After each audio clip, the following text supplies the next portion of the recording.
Hey, what's up? This is Ricardo at Parts People, and in this video, we'll outline the steps for completing a part replacement on your Dell PC. Visit our website and use this coupon for a 5% off discount.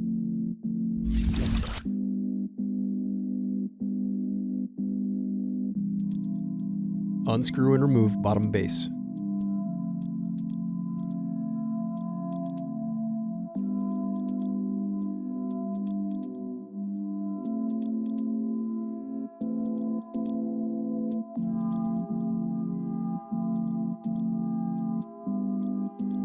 Now unscrew and remove battery.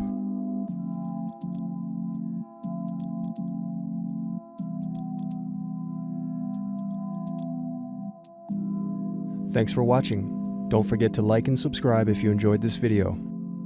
And if you need more, check out this playlist to watch other tutorials for your laptop. You can also click here to find parts for your laptop at partspeople.com.